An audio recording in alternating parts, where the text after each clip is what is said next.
Baik, saya mulai Bapak Ibu.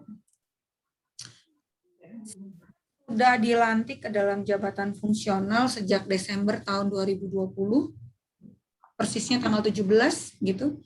Saya mendapat jabatan fungsional dengan jenis analis kepegawaian. Analis kepegawaian atau sebetulnya sekarang sudah berubah ya menjadi analis SDMA dengan jenjang madya. Apa yang saya dapatkan dengan menjadi fungsional? Yang pertama adalah karena saya eselon 3, maka saya menjadi ahli madya tanpa tes. Bapak Ibu yang pernah jadi fungsional pasti tahu ya, ada tesnya, ada diklatnya, macam-macam sekali. Tapi saya mendapat kemudahan untuk menjadi madya tanpa tes. Saya rasa mungkin saya madya termuda kali ya. Maksudnya adalah karena nggak gampang untuk menduduki jenjang madya kalau saya betul-betul karir saya di fungsional. Tapi karena karir saya dimulai dari struktural, maka ini bisa saya dapatkan.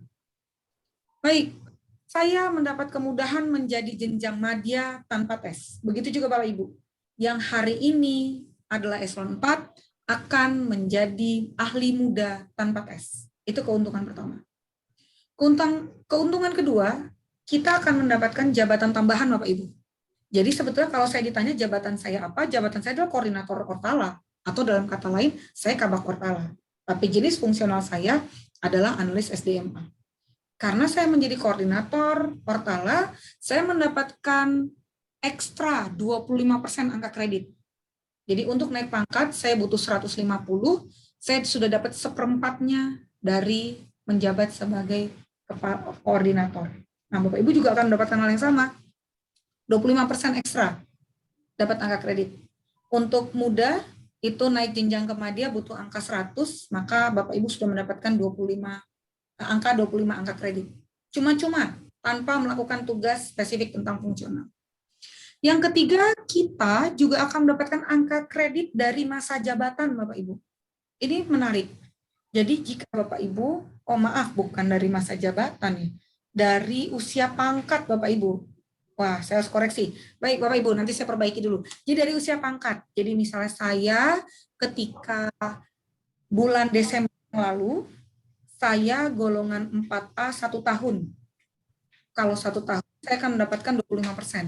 Kalau 2 tahun, saya akan dapat 50%, 3 tahun 75%, dan kalau 4 tahun, saya dapat 100% angka kredit. Yang artinya, saya bisa langsung naik pangkat. Kira-kira seperti itu, Bapak Ibu. Sepanjang bukan pangkat puncak. Jadi ada yang sebut pangkat puncak ya. Nah, Bapak Ibu, saya mendapatkan 25% karena sebagai koordinator, sekaligus saya mendapatkan 25% karena saya sudah 1 tahun menjabat 4A. Maka berarti saya dapat ekstra 50%, Bapak Ibu. Nggak ngapa-ngapain. Nah, ini ya. Jadi ini adalah berbagai keuntungan. Serta yang ketiga, Bapak Ibu, karena Bapak Ibu adalah jenjangnya muda nantinya, yang disetarakan dalam fungsional, itu berpeluang promosi ke jenjang setara eselon 3, tanpa ada kursi dan tanpa ada pelantikan. Nah, ini yang menarik. Jadi kita akan berpeluang untuk promosi ke jenjang selanjutnya. Kalau eselon 3 berarti jenjang madya. Walaupun Bapak Ibu hari ini mungkin masih punya kepala bidang, gitu ya. Bapak Ibu adalah kepala seksi barangkali misalnya, atau Bapak Ibu yang hari ini hadir kepala bidang, nanti punya kepala seksi yang jadi fungsional, beliau bisa promosi menjadi setara dengan kita, tapi dalam jabatan yang tidak struktural. Tentunya tunjangan jabatannya juga yang digunakan adalah tunjangan jabatan fungsional. Dengan demikian, karena kita bisa sampai dengan madya, maka pangkat puncak kita bisa sampai dengan 4C, bahkan batas usia pensiunnya mundur 2 tahun lagi menjadi 60 tahun. Jadi Prita hari ini sudah dapat tiket untuk pensiun 60 tahun, meskipun bukan JPT. Ini berbagai keuntungan dengan kita menjadi pejabat fungsional. Baik, Bapak Ibu, kami lanjutkan. Apa sebetulnya tugas-tugas yang akan disetarakan dalam fungsional? Mohon izin saya sekilas saja, karena ini bukan topik utama kita, tapi saya minta waktu sedikit untuk Bapak Ibu mencermati bahwa tugas dinas berdasarkan, fungsi dinas berdasarkan PP 18/2016 itu ada 5. Ada 4, mohon izin perumusan kebijakan, ini ada fungsinya di setiap bidang, dalam jabatan fungsional analis kebijakan, pelaksanaan, jadi dinas berfungsi untuk melaksanakan kebijakannya, ini akan disetarakan dalam jabatan fungsional perencana, evaluasi dan pelaporan juga perencana, lalu pelaksanaan administrasi di sekretariat tidak disetarakan alias tetap eselon 4, dan pelaksana tugas teknis di UPTD PPA, penjelasannya lebih lanjut. Jadi nanti ada juga bagian UPTD PPA-nya. Baik, ini saya sampaikan juga ada beberapa bidang, jadi ini seandainya Bapak Ibu memiliki 4 bidang atau tipe A, maka untuk kepala seksinya, jadi nanti misal ada 3, bisa disetarakan ke dalam 1 orang menjadi analis kebijakan. Lalu kan ada jabatan berikutnya ya, analis kebijakan subkoordinator bidang kualitas hidup perempuan dan kualitas keluarga dalam kesetaraan gender. Jadi kurang lebih jabatannya seperti itu. Lalu ada perencana yang satu adalah koordinator PUG, dan perencana kedua adalah koordinator pemberdayaan perempuan, dan seterusnya. Jadi seperti yang ada di tabel di sebelah saya ini kira-kira cara untuk menyetarakannya. Mohon izin saya cepat saja, dan bagaimana jika tidak ada seorang pun yang memenuhi kriteria sebagai analis kebijakan, itu enggak masalah. Kami pastikan sama sekali enggak masalah, karena tugas tersebut kemudian diampu langsung oleh kepala bidangnya. Jadi kalau yang di sini, analis kebijakan, tugas dibagi habis ya, tugas perumusan kebijakan dan tugas pelaksanaan kebijakan. Perumusan kebijakan oleh analis kebijakan dan pelaksanaan dan evaluasinya oleh perencana. Sedangkan kalau seperti ini, maka tugas perumusan kebijakannya diampu oleh kepala bidang tanpa didelegasikan atau dibagi ke bawah. Kira-kira seperti itu Bapak Ibu. Jadi nggak usah khawatir. Jadi di sini maka perencana pertama menjadi subkoordinator PUG, perencana kedua menjadi subkoordinator pemberdayaan perempuan, dan koordinator ketiga menjadi subkoordinator penguatan lembaga dan seterusnya. Baik, saya lanjutkan lagi. Nah, ini yang UPTD PPA. Jadi Bapak Ibu, hari ini Pak Herman ya punya 2 orang kepala seksi ya Pak Herman ya. Nanti ke depan. Ya, ke depan. Ya, Bapak punya 2. Kasubag TU-nya akan tetap Pak, tapi 2 kepala seksi Bapak itu akan berubah menjadi fungsional. Nah, jadi nanti seperti ini strukturnya. Begitu juga yang kelas B. Untuk di kabupaten kota juga sama, gambarnya seperti ini. Jadi nantinya UPTD provinsi maupun kabupaten kota tipe A-nya akan sama seperti ini. Baik.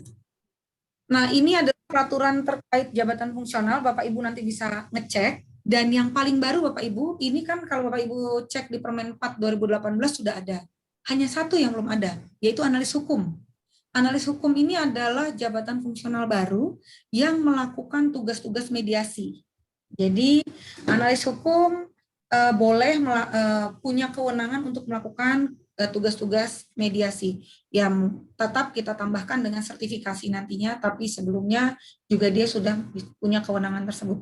Untuk yang lainnya analis kebijakan, perencana, peksos, penyuluh sosial, psikolog klinis, ini adalah jenis-jenis jabatan fungsional yang sudah lama.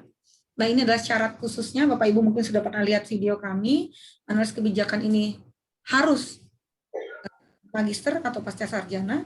Untuk perencana ikut sarjana, bagaimana kalau ada kepala seksi yang belum sarjana? Nah, ini nanti kita bahas di topik berikutnya. Saya tidak bahas di sini. Pada prinsipnya memang tidak dibenarkan jika belum sarjana kemudian disetarakan dalam jabatan fungsional ini. Tapi nanti ada langkah yang harus dilakukan. Psikolog klinis harus magister psikologi, profesi klinis, lalu pekerja sosial. Ini sementara memang belum tidak tertutup kemungkinan bagi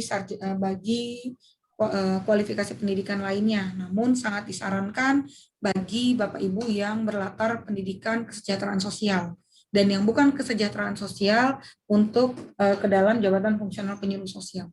Namun tidak tertutup kemungkinan. Jadi kalau misal tetap mau disetarakan dalam pekerja sosial itu tetap dimungkinkan. Ya. Dan yang terakhir analis hukum wajib sarjana hukum. Bapak Ibu, ini saya sampaikan berikutnya adalah tentang kelembagaan kita yang mau tentang penyederhanaan birokrasi. Bapak Ibu pasti sudah memiliki pemetaan ini, nanti bisa dicek. Natuna atau karena Natuna hari ini belum hadir, kami mohon maaf langsung ke Kepulauan Anambas. Ini skornya 518 atau kecil. Kalau kecil ini berarti hanya boleh punya 2 bidang ya untuk PPPA.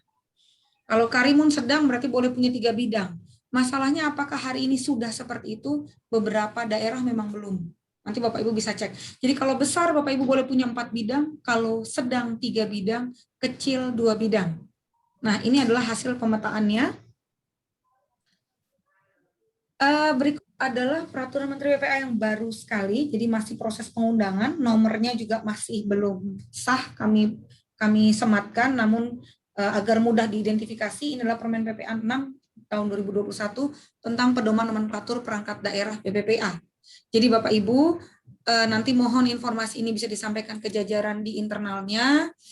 Jadi nanti seperti ini jajaran sekretariat tetap, lalu untuk di bidangnya, kurang lebih bentuknya menjadi seperti ini masih sama, hanya saja tidak ada seksi. Nah, penamaan bidangnya ini kalau tipe A. Kalau tipe A, maka Bapak Ibu memiliki 4 bidang. Bidang pertama itu tentang kualitas hidup perempuan, bidang kedua tentang pemenuhan hak anak, bidang ketiga tentang perlindungan perempuan, dan bidang keempat tentang perlindungan. Kami sangat mengharapkan Bapak Ibu mengharmonisasikannya, menyelaraskannya menjadi seperti ini.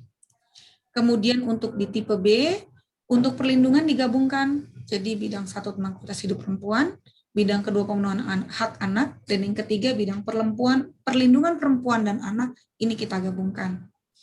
Yang ketiga adalah tipe C, untuk kualitas hidup perempuan dan pemenuhan hak anak kita gabungkan, dan bidang perlindungan perempuan dan anak kita gabungkan. Jadi cara menggabungkannya bukan bidang perempuan dan bidang anak, Bapak Ibu ya. Jadi mungkin di antara kita masih ada yang menggabungkan bidang perempuan, jadi isinya KHP dan perlindungan perempuan. Lalu bidang anak, yaitu isinya pemenuhan hak anak dan perlindungan anak. Itu tidak sepenuhnya kami harapkan. Yang kami harapkan adalah seperti ini. Jadi bidang kualitas hidup dan pemenuhan hak anak, lalu bidang perlindungan, baik perempuan maupun anak.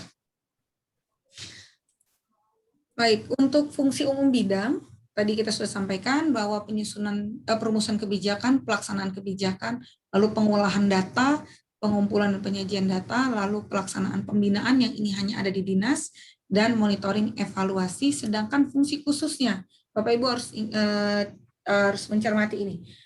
Untuk bidang kualitas hidup perempuan punya fungsi khusus, yaitu melaksanakan koordinasi pelaksanaan pelembagaan PUG di tataran tingkat pemerintahannya, di tingkat provinsi. Tingkat provinsinya, baik provinsi maupun kabupaten kota. Lalu untuk pemenuhan hak anak dan kualitas keluarga memiliki kewenangan untuk menyelenggarakan layanan keluarga. Jadi Bapak Ibu yang selama ini sudah mengenal Puspaga, nanti diselenggarakan oleh bidang yang ini. Lalu bidang ketiga adalah perlindungan perempuan dan anak, ya. Ini sama-sama melaksanakan koordinasi pelaksanaan layanan. Apa itu yang dimaksud dengan koordinasi? Jadi Bapak Ibu kan kalau di lapangan sering ya melakukan koordinasi, melakukan pendampingan kasus misalnya ke rumah sakit atau mendampingi korban untuk mendapatkan layanan kesehatan. Nah, bagaimana untuk mengkoordinasikannya? Pasti bukan Bapak Ibu di UPTD yang melakukan. Yang melakukan koordinasi MOU misalnya jika diperlukan, atau SOP khusus yang agar mempercepat penanganan korban kekerasan di rumah sakit misalnya atau di puskesmas, maka yang melakukan adalah bidang, khususnya untuk pelaksanaan koordinasi ini. Baik, sedangkan untuk sekretariat demikian tugasnya, saya tidak bahas, nanti bisa disampaikan. Ini tolong juga dititipkan kepada jajaran sekretariatnya, Bapak Ibu. Mungkin dari jajaran sekretariat sudah pernah membaca Permendagri 90 tahun 2019 dan Permendagri 18 2020. 90 2019 isinya nomenklatur kegiatan, nomenklatur anggaran. Jadi kode-kode rekening kita, dan Permendagri 18 2020 isinya kinerja. Jadi kami pastikan struktur organisasi kita yang baru ke depan harus sejalan dengan itu. Ini kode-kode rekeningnya Bapak Ibu nanti disampaikan ke jajaran sekretariat, silakan. Lalu ini juga diserahkan ke jajaran sekretariat untuk perencanaan kinerjanya. Jadi nanti setiap bidang sudah dipastikan memiliki kinerjanya yang bisa diukur persis seperti apa. Ini sekilas saja, jadi misalnya untuk kode rekening 2.08.02.1.01.01. Untuk subkegiatan koordinasi dan sinkronisasi perumusan kebijakan pelaksanaan PUG, maka kinerjanya adalah terlaksananya koordinasi, indikatornya jumlah kegiatan. Jadi ini sudah ada indikatornya semua, Bapak Ibu di sekretariat sudah bisa langsung mendapatkan keselarasan antara kode rekening sampai dengan kinerjanya. Ini kami lanjutkan saja. Baik, dan terakhir, baik.